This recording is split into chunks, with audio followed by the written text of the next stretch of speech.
আপনারা সকলে অবগত আছেন যে সকালে কিছুক্ষণ আগে আমরা সুপ্রিম কোর্টে গেছিলাম। আমাদের সুপ্রিম কোর্টের মামলাটি, চলমান মামলাটি আজকে আমরা মানে মুক্তি পেলাম। হয় সেই মুক্তিটি মনে করেন উজ্জ্বল দেওয়ান, সাইদুল দেওয়ান আমাকে আটকে মাইক দূর করছে এবং ইমরান ভাই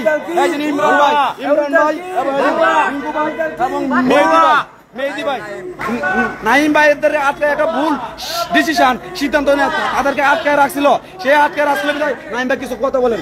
ভাই আমাকে নিয়ে কেউ ভুল বোঝার দরকার নেই, যেটা হয়েছে ওটা মিসআন্ডারস্ট্যান্ডিং কিছু আমাদের দিয়ে ওইটা হচ্ছে ওরা ভুলপূর্বক জোরপূর্বক স্বীকার করা হয়েছে, ঠিক আছে।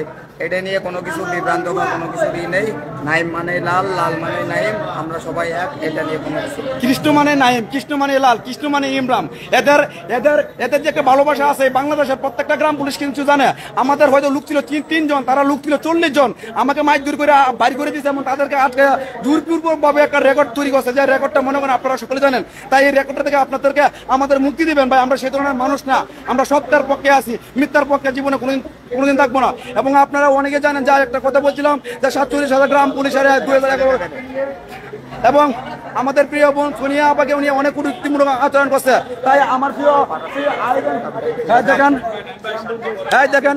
এই যেন আমার প্রিয় বোনের উজ্জ্বল গান কি বুয়া না বুয়া, উজ্জ্বল গান কি দেখছেন বুয়া, সবাই বলতেছে উজ্জ্বল গান বুয়া। দেখছেন এই জন্য একটা ভালোবাসা আছে, এই ভালোবাসা চিরদিন থাকবে। সত্য তো মানে সত্যের কোনো ধ্বংস নাই।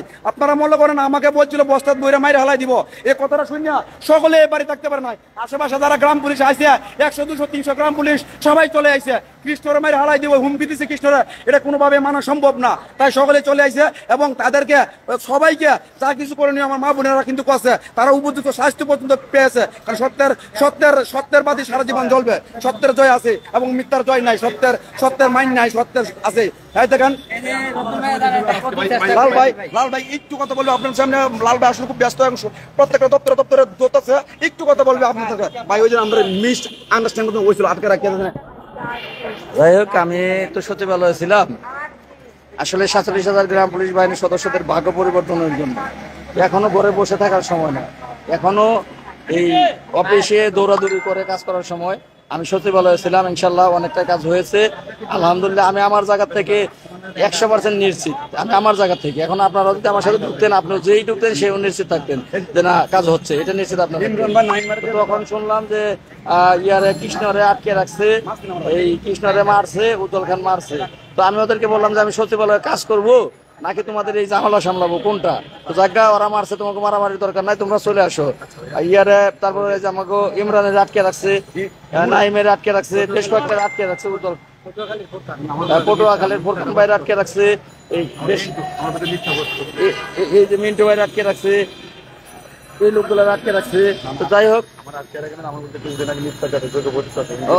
পরে হুমকি দিয়ে পোস্ট করছে আর কি। যাই হোক, এগুলোর বিচার আপনারা করেন, আমি করব কোর্টে কাজ, আর আপনারা ঠেকাবেন আপনাদের যারা আপনাদের ক্ষতি করার চেষ্টা করছে, আপনারা দিবেন তাদের ঘুষ।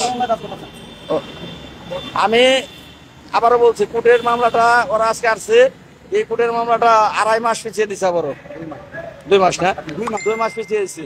তো আপনারা টেনশন করবেন না আমাকে নিয়ে, আমি করব মন্ত্রণালয়ের কাজ, আর আপনারা ওদের ব্যবস্থা করবেন, ওদের বাস দিবেন আপনারা, আমার মাথা দিয়েন না। সেগুলো ডকুমেন্টস আছে, সেগুলো দিয়ে অবশ্যই বিচার করবে সাধারণ গ্রাম পুলিশ। ধন্যবাদ।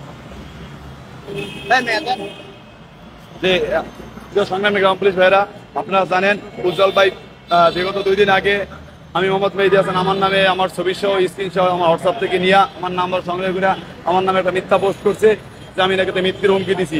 ভাই এসব ক্ষমা মিথ্যা নিয়ে বিভ্রান্ত হবেন না, ঠিক আছে? আজকে আমাদের সন্ধ্যাবার বিরুদ্ধে কিছু কথা বলছে জি, এবং এই যে আমাদের প্রাণের ভাই অনেক কষ্ট করছে, কৃষ্ণ ভাই আটকে রাখছে। এর দৃষ্টান্তমূলক শাস্তি আপনাদের কাছে দাবি করছি এবং আপনারা যারা গ্রাম পুলিশ আছেন এরা তারা তদন্ত করবেন। আশা করি আমাদের কিছু বলা লাগবে না, এর বিচার আপনারাই করবেন। সকলকে ধন্যবাদ। ঠিক আছে ভাই, ঠিক আছে। আর আমারও অনেক সময় আটকে রাখছিল, আমি যদি আপনাদের মাঝে কোনো সময় ভুল ভ্রান্তি করে থাকি বা ভুল কথা বলা থাকি, আমাকে ছোট ভাই হিসেবে মাফ করে দেবেন। আমার দাবি কিন্তু একটা জাতীয়করণ অবশ্যই হয়ে যাবে অচিরে দেখতে পারবেন। একটু সময় দেন, একটু টাইম দেন। কাগজগুলো মন্ত্রণালয় থেকে, প্রত্যেকটা কাগজ মন্ত্রণালয় থেকে এটা বাজেটের বিষয় আছে, সেই বাজেটটা কিন্তু একদিনে বললে কিন্তু হয় না, একটু টাইম লাগবে, একটু টাইম লাগবে। আপনারা দেখেন কি হইতেছে না হইতেছে, কালকে থেকে আরম্ভ হইব খেলা খেলা খেলা। তাই আপনার ধৈর্য সহকারে দেখেন, ধৈর্য সহকারে দেখেন। এবং আমি আপনাদের সামনে একটি কথা বলতে চাই, যে আমি বলছিলাম 2011 সালের পর থেকে তারা গ্রাম পুলিশরা যে নিয়োগ ছিল, তাদের জাতীয়করণ মানে ভুল হবে না ভাই, এটা ভুল, এটা কোন প্রেক্ষিতে আমি বলছিলাম, আপনারা হয়তো প্রেক্ষিটা বলছিলেন না, এটা উজ্জ্বল খান হয়তো রিট করছিল, আবার উজ্জ্বল খান যাচ্ছে আর রিট করতে আবার সেই রিটটা থেকে আমি রিটটা বাসাতে গিয়ে আপনাদেরকে বাসাতে গিয়ে কিন্তু মনে হয় আজকে আমার আটকায় রাখছিল এবং আমাকে 4-5টা শট দিছিল, আমাকে যথেষ্ট পরিমাণ অসম্মান করছিল। এই যে একটা বিষয়, এই বিষয়টা কিন্তু আমি আপনাদের সামনে তাড়াতাড়ি বলতে পারি নাই। তারপর সবাই দেখছে, যখন বলছে আমাকে মাইরে বস্তাত করে ফেলাই দিব উজ্জ্বল দেওয়ান, এটা কিন্তু দেখে না তার একটা লাইফে দেখেন, তখন শত শত গ্রাম পুলিশ আবার ঢাকা আইছে, আবার ঢাকায় একদিন কি করছে তো আপনারা দেখছেন। এই কৃষ্ণ অসত্যের পথে থাকবে না, কৃষ্ণের জীবন বড় সত্যের পথে আছে এবং সত্যের পথে থাকবে। আপনারা কেউ বিপন্ন হবেন না। কৃষ্ণের প্রতি যে ভালোবাসাটা আছে অবশ্যই ধরে রাখার চেষ্টা করবেন। কৃষ্ণ বেঈমান না, কৃষ্ণ জীবনে কাউরে 1 টাকা খাই নাই। কৃষ্ণ সবসময় সত্য কথা বলে দিকে কৃষ্ণের আজকে এই অবস্থা, মিথ্যা কথা কৃষ্ণ বলে না, আপনারা সকলে জানবেন। ধন্যবাদ সকলকে, যেখানে আছেন ভালো থাকবেন, সেফটি বাস। আর আমরা আমাদের যে কাজগুলো আছে অচিরেই আপনাদের সামনে তুলে ধরবো।